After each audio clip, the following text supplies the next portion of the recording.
Senhor, para as nossas vidas. Quem crê diz amém? Amém. Senhor, está aqui teu filho, Pai, que tanto nos abençoa, Pai querido, Pai amado, com que o Senhor tem derramado sobre sua vida e coração. Que ele possa, nessa noite, trazer não o que queremos, mas que precisamos ouvir. Em nome do Senhor Jesus.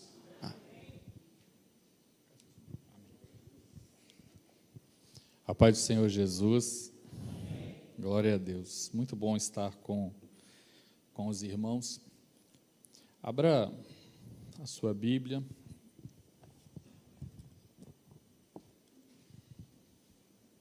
Evangelho segundo Marcos, no capítulo 5, versículo 27. Marcos 5, 27.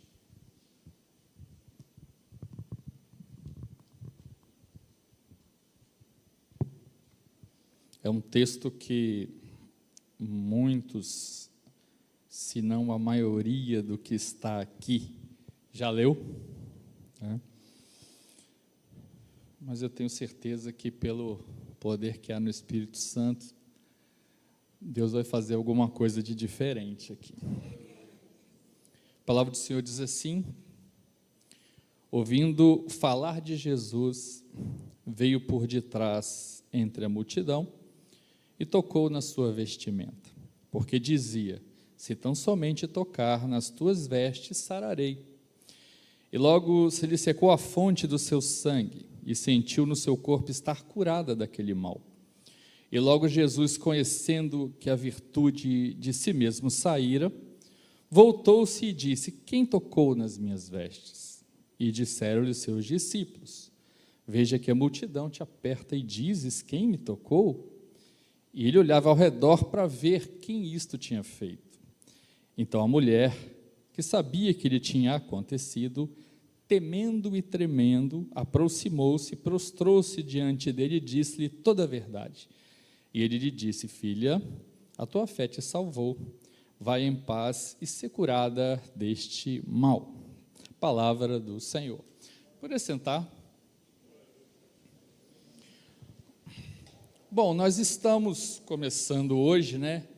E já foi lido aqui o texto de Coríntios 15, 58, quando diz: sede firmes e constantes. E eu queria começar, antes de falar do texto em si, quebrar um pouquinho esse sede firmes e constantes, porque eu já ouvi muita coisa sobre esse texto, e às vezes me preocupa o que normalmente a gente entende que ele é. Porque ser firme, tem algumas pessoas que acham que ser firme é você ser firme nas suas convicções, nos seus valores, na doutrina, no seu entendimento. Eu não abro mão dos meus valores, eu sou firme. Mas o firme que o apóstolo Paulo fala, que não é isso. Sinto muito se decepcionei alguém. Mas o que Paulo fala de firme aqui é no sentido, como por exemplo uma parede. Por que uma parede é firme? Ela é firme porque ela por si só, a parede por si só não resiste ao peso de uma estrutura, mas sim porque ela tem boas bases e colunas. E eu quero dizer uma coisa: nós só somos firmes porque nós estamos em Jesus. Sem Jesus, nós não somos nada. Nada. Essa semana, essas 2 últimas semanas, eu tive um pouco ausente por conta de uma laringite. Eu nunca tive uma laringite como eu tive dessa vez, né? E uma coisa que é complicada quando você tem uma doença respiratória é quando o ar não vem, né? Você fica aquela... Mas o mais preocupante disso, quando o ar não vem, é que a mente, o seu cérebro, precisa de oxigênio. E muitas vezes, pela falta da respiração, os pensamentos, o raciocínio. E eu perguntando a Deus, porque justamente o meu tipo de trabalho é raciocínio. E Deus me falou uma coisa interessante, que isso é só para você ver, que até para você pensar você precisa de mim. Veja, nós precisamos de Jesus o tempo inteiro. Sem Jesus, nós não somos nada. Então a firmeza não está no fato também da constância ser pelo tempo que eu frequento, pelo tempo que eu estou, mas a constância é a todo tempo eu saber que eu preciso de Jesus para estar de pé. Essa é a base que o apóstolo Paulo queria falar. E aí, eu entrando no texto sobre esta mulher, que é um texto que muitos conhecem, de uma mulher que estava adoecida, eu queria que você raciocinasse esse firmes e inconstantes aí, porque nós estamos vivendo um momento do Evangelho bastante preocupante. Nós estamos ouvindo muito falar de Evangelho, só que olhando para nós mesmos. O Evangelho que olha para o próprio homem. Não, eu sigo o Evangelho, aí você vê coisas do tipo: eu vou ser vitorioso, eu vou ser bem-sucedido, eu vou ser próspero, eu vou ser homem de Deus, eu vou ser usado, Deus fala através de mim. Você ouve isso o tempo inteiro. E aí, por causa desse evangelho, você vai ver coisas que surgiram com este evangelho, como, por exemplo, coaching. Pessoas que vão te treinar para você ser um homem de Deus, para você viver uma vida com Deus. Mas viver a vida com Deus é melhorando o seu eu, melhorando as suas vestes, melhorando a sua casa, melhorando a sua estrutura, melhorando a sua dialética, melhorando a sua teologia. Se não tiver Jesus, não tem nada. Sem Jesus, não tem nada. E por conta disso, muitas pessoas estão querendo viver um evangelho que não toca em Jesus. Aí eu vou entrar no texto da mulher. Ela podia, você conhece o texto, a mulher estava doente, tinha 12 anos, e até que ela ouviu falar que Jesus estava passando, e ela viu a necessidade de tocar nas vestes de Jesus. Mas nós estamos vivendo dias que as pessoas querem o evangelho, mas não querem tocar em Jesus. Querem manter uma distância. Não querem porque tocar em Jesus significa se expor, significa ter compromisso. E se você não está ligado na coluna, ligado na rocha, como pode você ser firme? E aí eu quero chamar você, antes ainda de esmiuçar um pouquinho mais o texto, no livro de Apocalipse, no capítulo 3, você vai ver no versículo 20, um texto que todo mundo também já ouviu, que diz assim: eis que estou à porta e... Mas eu queria te fazer uma pergunta: para quem esse texto foi escrito? Se você olhar aí, você vai ver que foi escrito para os novos convertidos de Laodiceia. É isso que está aí? Sim ou não? Para os visitantes que estão em Laodiceia. Não. Esse texto de Apocalipse 3:20 é uma carta para a igreja de Laodiceia.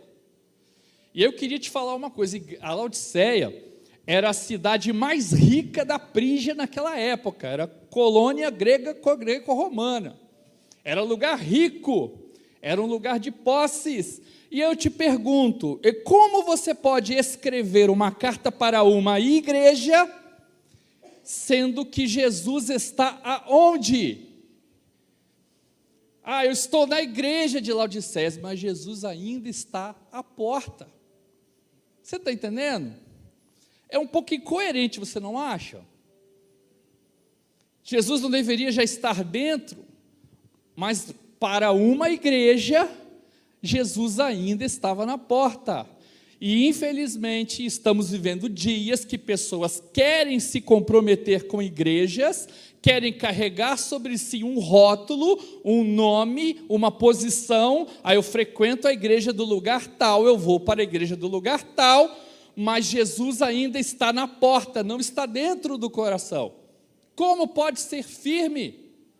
Porque sem Jesus nós não somos nada. E aí, essa mulher do texto resolveu um propósito.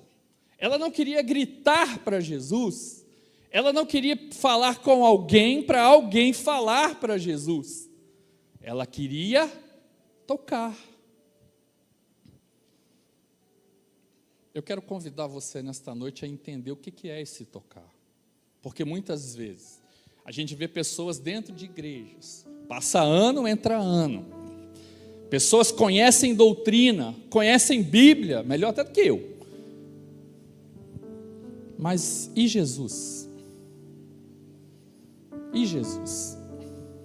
Está longe, está na porta. E Jesus quer entrar. É o texto que diz: eis que eu estou à porta e bato, e se eu ouvir minha voz e abrir, eu entrarei. E aí, observem uma coisa no texto. Para essa mulher, do texto que nós lemos, tocar em Jesus, tinha 5 coisas importantes que ela precisava. E aí eu quero que você se ligue aí, 5 pontos importantes para como tocar em Jesus. Primeiro ponto, ela sabia que ela tinha que tocar na orla. A orla era a parte inferior da veste. E para tocar na orla, você tem que estar de joelho, querido. Você tem que se quebrantar. Não tem como tocar na orla se você não se humilhar. Se você não reconhecer quem é você e quem é Jesus. Muitas vezes a gente ouve a palavra quebrantar dentro da igreja, não sabe muito bem o que é quebrantar. Tem gente que acha que quebrantar é pular, o Espírito Santo está comigo, e aleluia. Quebrantar, querido, é um sinônimo de quebrar. Você quer tocar na orla? Você está disposto a deixar Jesus quebrar o seu eu? Você está disposto aí a deixar Jesus esmiuçar o seu passado? E tirar, quebrar aquilo que ficou para trás? Você está disposto a deixar Jesus tirar o seu eu, suas ideias, seus diplomas, seus cursos? Você está disposto a dizer: Senhor, estou aqui, faz o que o Senhor quiser comigo? E para fazer isso, muitas vezes Ele vai ter que te quebrar mesmo. Você está disposto a isso? Aquela mulher estava. Ela sabia que para tocar na orla, ela tinha que se prostrar. Servir a Jesus não é você ficar no alto, nos pódios. Servir a Jesus é que Ele cresça e que eu cada vez mais diminua. Cada vez menos. Porque a gente acha que Jesus precisa da gente. Não precisa não. Nós é que precisamos dele. Porque sem ele nós não somos nada. Então ela sabia que ela precisava se quebrar. E você, está disposto? Está disposto a ir além? Um outro ponto, segundo ponto, era uma questão social. Ora, ela tinha uma doença que a sociedade, existia algumas leis sociais, e uma delas é que ela não podia ter contato com as pessoas, ela não podia, se relacionar. Muitos vivem um evangelho assim, social. Não me relacionam. Eu vou na igreja. A gente ouviu algumas coisas do tipo, que antigamente a gente só ouvia esse termo para o catolicismo. Eu sou católico, praticante ou não praticante? Infelizmente, hoje em dia, estamos ouvindo isso para evangélicos. Eu sou evangélico, mas eu não sou praticante. Não tenho compromisso com nada. Não me relaciono com ninguém. Você nunca vai tocar em Jesus assim. Existe um social, tem lugares que se você não faz esse social, você não se enquadra. Não, eu tenho que fazer do jeito que mandaram eu fazer. Nesse lugar, Jesus só opera dessa forma. Deus só faz se eu fizer isso. Se eu falar com Beltrano e com Ciclano. Agora eu e ele, compromisso, é o social. Se aquela mulher fosse olhar o social, ela não tinha ido, ela tinha voltado para casa.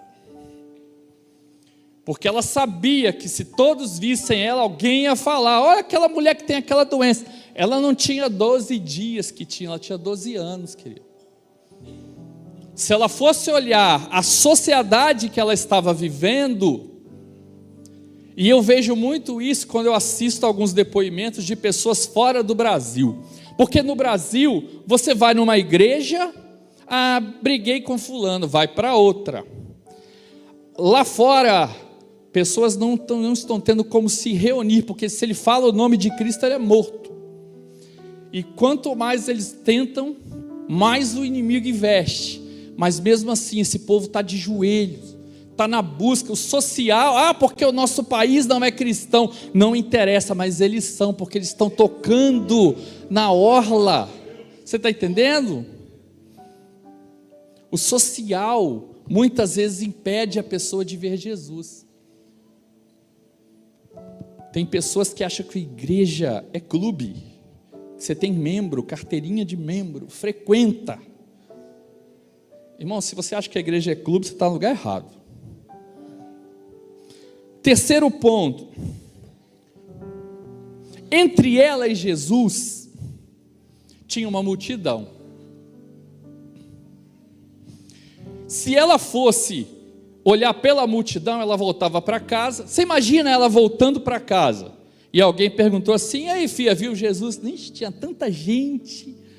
A multidão estava assim. Não deu para ver Jesus não. Você foi na igreja hoje? Fui, como é que foi? Não deu para ver Jesus não. Por quê? Porque eu estava prestando mais atenção que o pregador estava errando o português. Ou eu estava prestando mais atenção no vestido do irmão, da irmã, ou no blazer do irmão. Doideira, né? Pior que se fosse na África isso valia, viu? Às vezes as pessoas estão prestando atenção em tudo, olhando tudo ao redor, mas tocar em Jesus, está longe. E as pessoas criam desculpas para não fazer isso. Qual é a sua desculpa para entregar sua vida ao Senhor? Eu tenho que ir para poder ter uma experiência com Cristo. Mas eu sou um cara que eu faço muita falcatrua na minha empresa. Se eu tiver que aceitar Jesus, eu vou ter que parar com isso.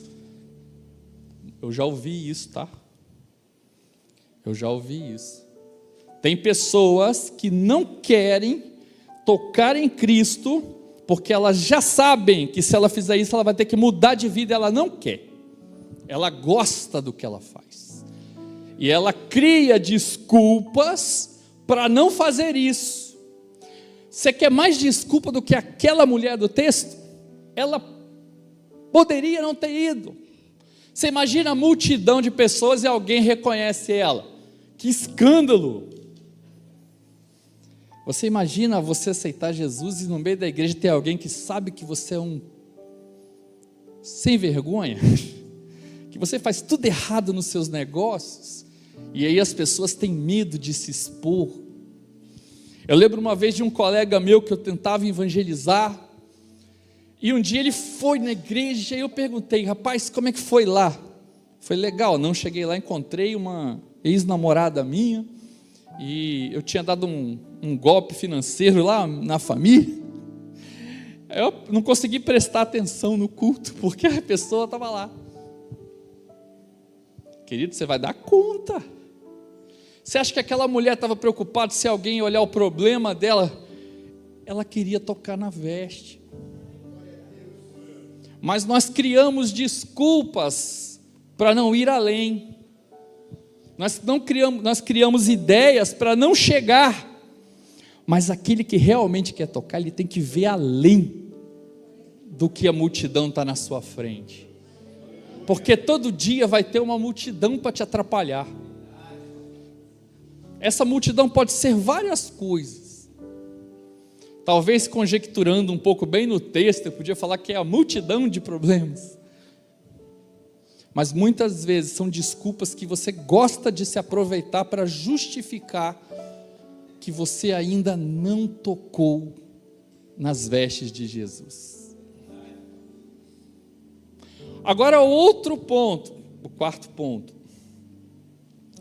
Tinha um outro grupo, que era o grupo que deveria ser responsável por levar ela até Jesus, que eram os discípulos. Mas aquele grupo estava também atrapalhando. Porque quando ela toca, eles dão uma censurada em Jesus, né? Ô Jesus, tem um monte de gente aqui, te espremendo igual um limão, e você pergunta. Mas o toque dela foi diferente, né? Olha que coisa, muitas vezes, quem impede as pessoas de chegarem até Jesus são pessoas da própria igreja, porque carregam sobre si um fardo religioso. Pessoas que querem que você aprenda as doutrinas, a minha igreja se faz desse jeito. Eu lembro de uma vez que eu frequentava uma igreja que era muito rígida nesse negócio, e as pessoas se ajoelhavam nos bancos virada de frente para o altar, e apareceu uma pessoa e virou ao contrário. Nossa, parecia que a pessoa cuspiu na cruz. E as pessoas estão mais preocupadas em saber se você cumpriu ou não uma determinação eclesiástica do que mostrar para você verdadeiramente te dar acesso a Jesus. Às vezes você pergunta a pessoas para evangelizar. Teve uma vez que uma pessoa queria me evangelizar e eu deixei para ver onde ia, né?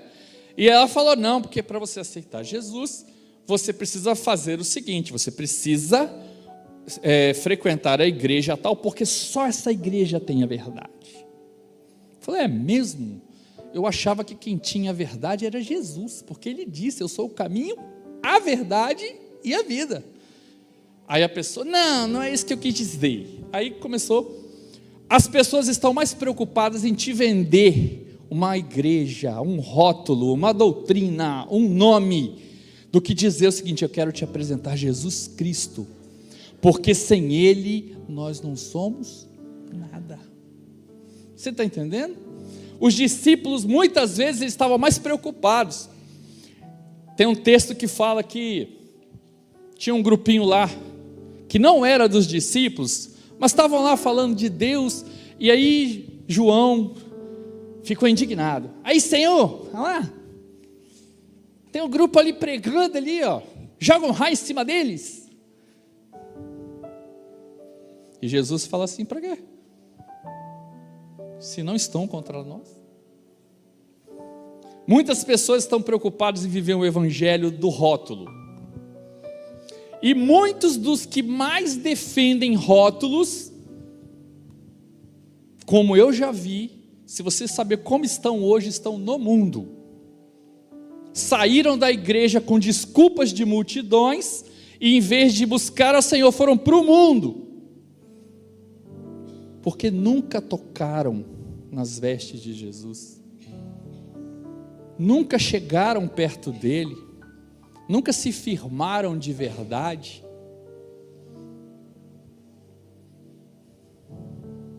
Os discípulos muitas vezes nos faz questionar como nós evangelizamos o próximo. Eu estou evangelizando igual o discípulo, igual a multidão? Que eu estou mais colocando obstáculos para a pessoa ir até Jesus, do que verdadeiramente mostrando quem é Jesus. Mas a sua busca por ser firme fez com que aquela mulher não se importasse com aquilo. Eu quero dizer para você, a sua busca por tocar em Jesus, se você persistir, se você for firme, e entendendo que para você ser firme, você precisa tocar nele, você consegue. Mas precisa de uma iniciativa sua. Precisa com que você vença essas barreiras. Até aqui, amém? É importante, né? Como é que a gente vê? E o outro ponto, quinto ponto, para você pensar. Qual é um grande obstáculo que as pessoas não querem ir tocar nas vestes? É o medo da exposição. Veja que quando Jesus chama por ela, ela estava tremendo. Ela estava com medo, mesmo sabendo que foi curada.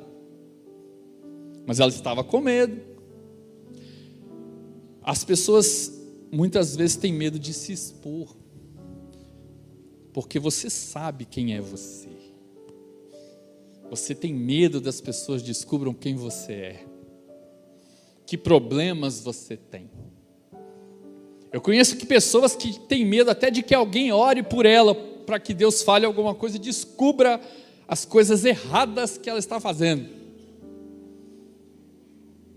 Eu lembro que uma vez eu fui convidado para uma visita. Irmão, maioria das vezes, maioria, não todas, só me botam em furada, né?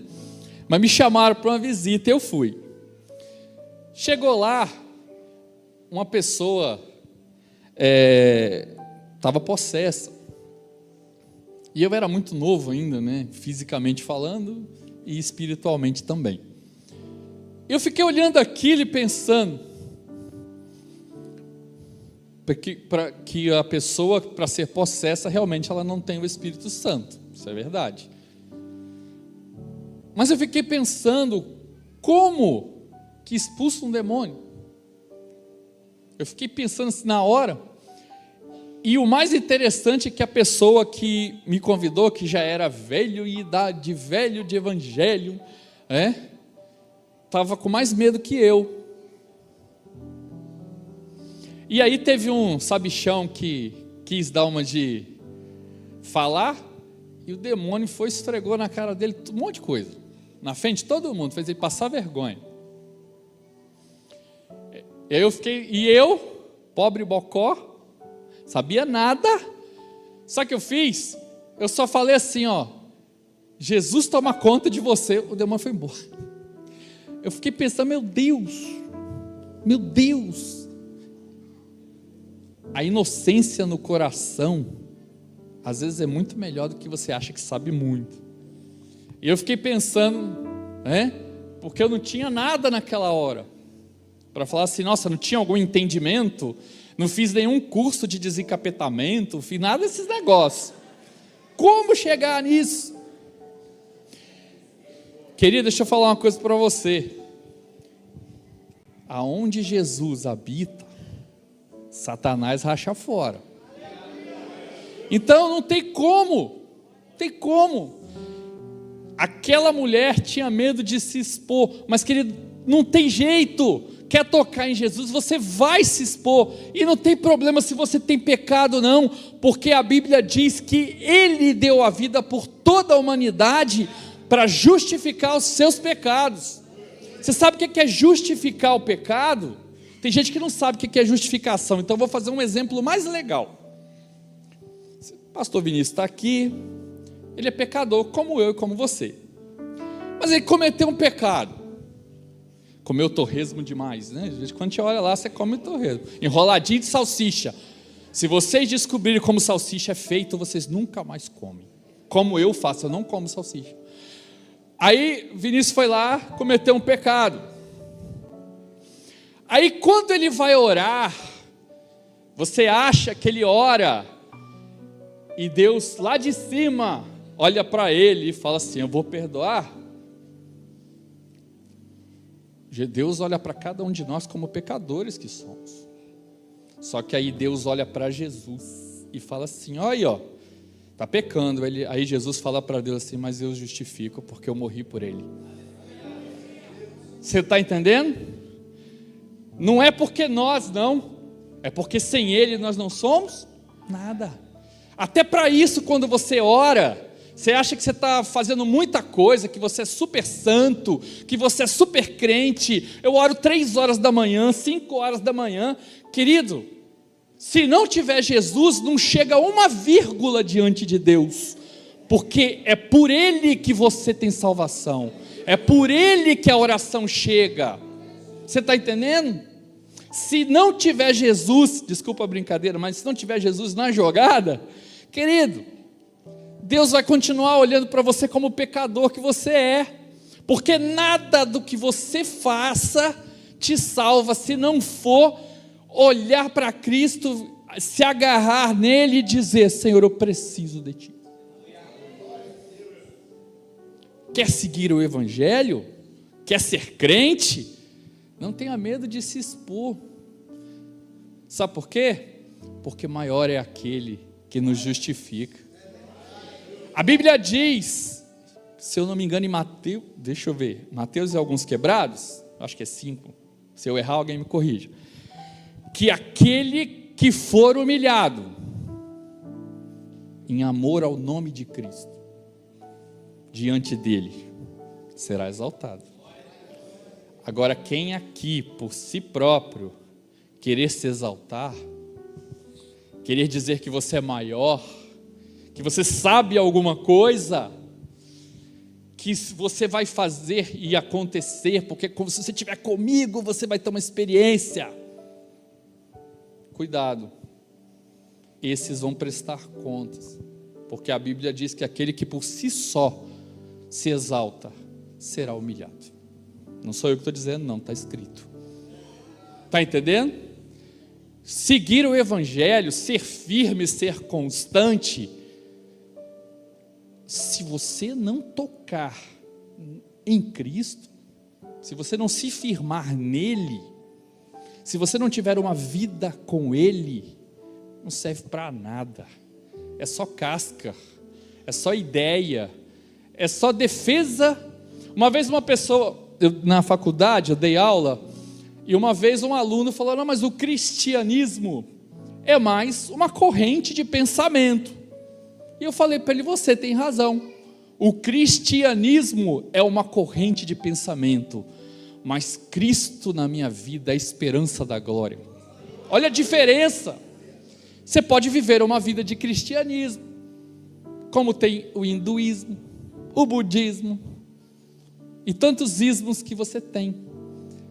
Agora, Cristo em você é a esperança da glória. É diferente. Você não vai falar assim: a pessoa orou, e desculpa outras religiões aí, mas você vai orar e Buda não vai fazer nada.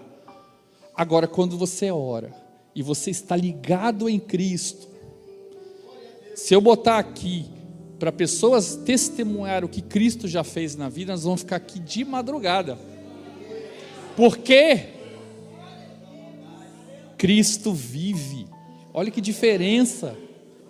Cristo vive. Aí a gente volta para o começo da história. As pessoas estão se olhando no Evangelho tão para si mesmo, que esqueceram que existe um que veio aqui, andou entre nós, sentiu as mesmas coisas, nasceu, passou por todo o processo, morreu, ressuscitou, vivo está hoje ainda. as pessoas esquecem disso, só lembram no Natal, e olhe lá. E aí, olha que mais interessante, aquela mulher tocou em Jesus, tocou no vestido, né? Aí eu pergunto a você, você acha que Jesus, quando sente, Jesus fica inerte? Tantas pessoas tocaram nele, mas só uma ele entendeu a diferença. Presta atenção, se você tocar em Cristo, pode ter certeza que vai acontecer alguma coisa. E olha que coisa interessante, 3 coisas que aconteceram. Primeiro, ela tocou, Jesus chamou ela. Cadê? Eu quero saber quem me tocou, porque de mim saiu virtude. Você acha que Jesus não sabia que era? É claro que ele sabia, mas ele queria ver que se ela ia se expor e falasse, fui eu. Você acha que você não veio aqui, Jesus não sabe quem é você? Mas muitas vezes ele está esperando você dizer, Senhor, fui eu que orei hoje, porque eu estava desesperado, fui eu que orei hoje que eu estou desempregado, fui eu que orei pela minha irmã, fui eu que orei pelo meu irmão, pelo meu esposo, pela minha esposa, fui eu. Cristo sabe, porque ele virou e falou, alguém me tocou diferente. Outras pessoas tocaram em Jesus naquela hora, sim ou não? Sim. E por que ele não falou o nome de todas? Porque tocar nas vestes de Cristo não é um ritual, é esperar dele virtude, é saber quem ele é. Ela sabia que ela sabia, porque foi o propósito, o texto diz que ela sabia que se eu tocar, ele vai me curar. Você tem essa fé? De quando você conseguir tocar e Cristo falar, e você dizer, sou eu? Ou você vai se esconder na multidão ou atrás dos discípulos? Muitas vezes Deus está esperando você dizer, sou eu. Por isso que muitas vezes a gente insiste em chamar pessoas quando estão aqui, né? Porque a Bíblia diz que tem que confessar publicamente. Jesus estava esperando ela dizer. Então Jesus chamou. E Ele está te chamando. Outra coisa que Jesus disse para ela. Jesus não falou o cargo dela. Presbítero excelentíssimo Ralph. Não foi isso que Jesus fez com ela. O que Jesus chamou ela de quê? Filha.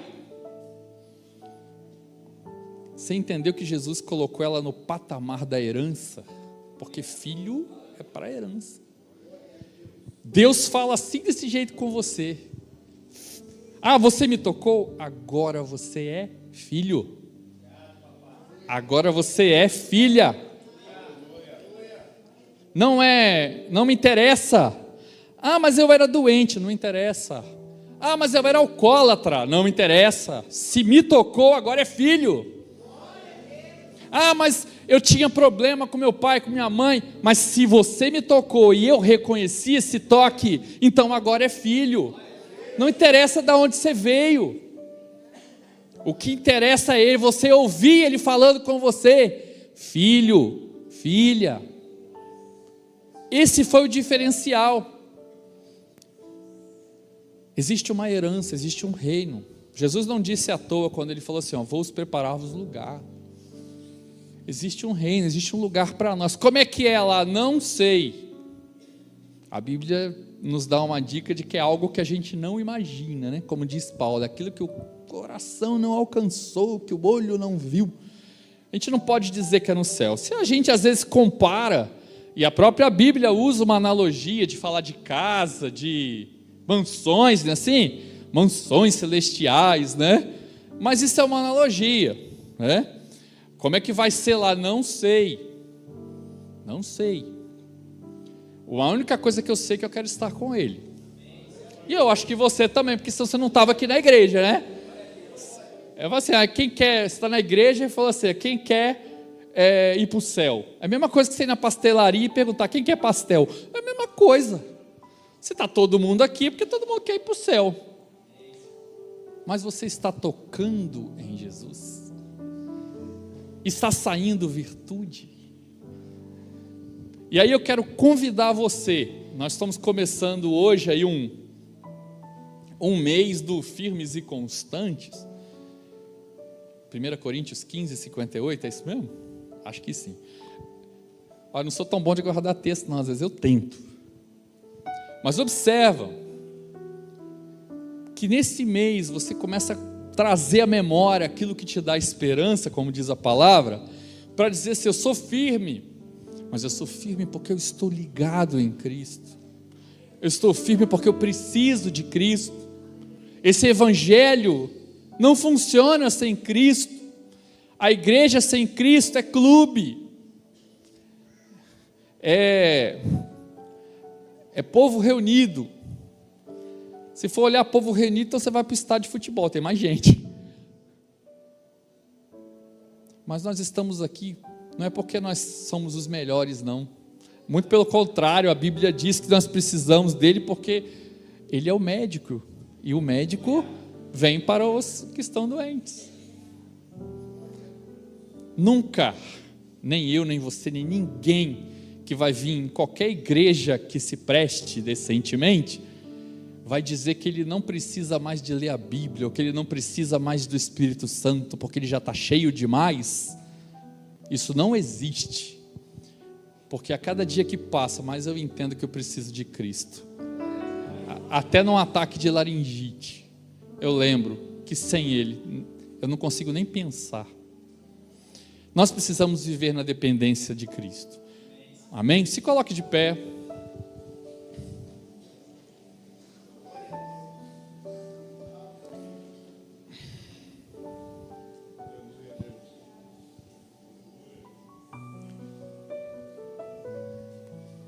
Eu queria que nessa hora, se os irmãos tiverem um louvor aí, eu gosto quando a pessoa já está pensando no louvor quando a gente vai falando, né? Então vamos ouvir o louvor, né?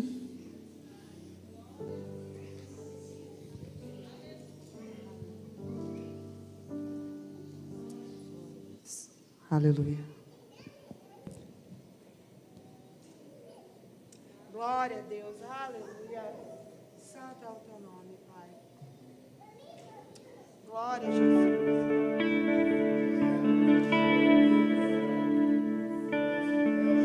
Mostra-me tuas vestes, permita-me tocar,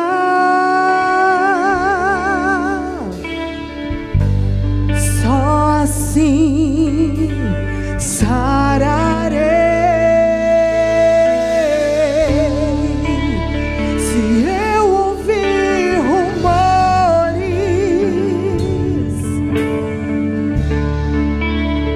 teu nome clamarei.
Jesus. Nós te adoramos, Pai. Oh, Deus. Santo, santo, santo é o teu nome, Senhor. A minha fé move montanhas. Você pode declarar com ousadia nesta noite: a tua fé vai fazer mover a mão de Deus. Oh, aleluia. Faz milagres entre nós. O poder da fé vai revelar o poder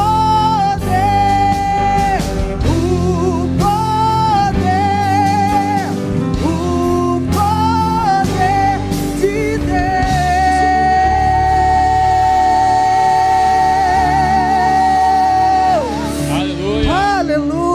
Aplauda, Senhor, querido, é para Ele, Jesus Cristo, a Ele toda a honra, toda a glória, aleluia.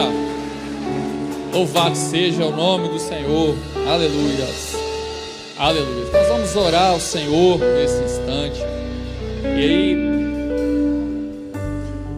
eu quero convidar você.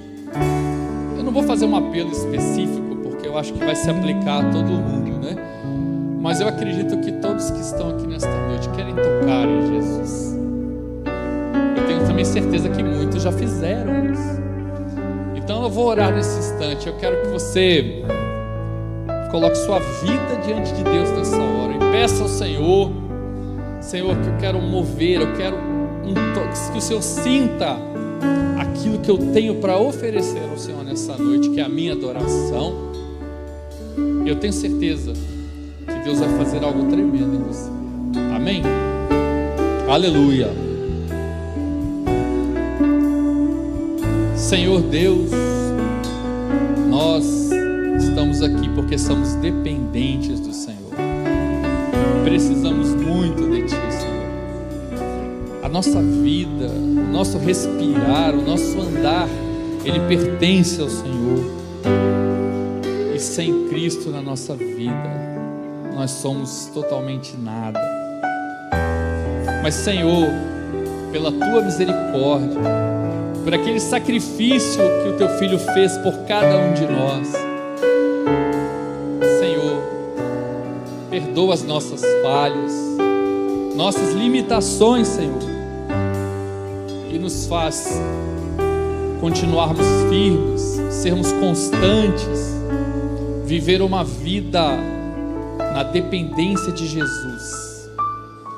Senhor, eu tenho certeza que muitos que estão aqui fizeram orações específicas por algum familiar, por saúde, por alguma situação na sua vida, e eu tenho certeza de que o Senhor chama por cada um de nós, porque nós somos filhos, porque um dia o Senhor nos tirou do mundo, da religião, das ideias, e nos aproximou de Ti.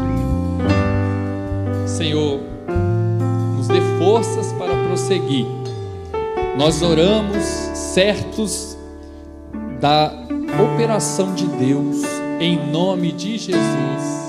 Amém. Aleluia. Poder sentar, irmãos.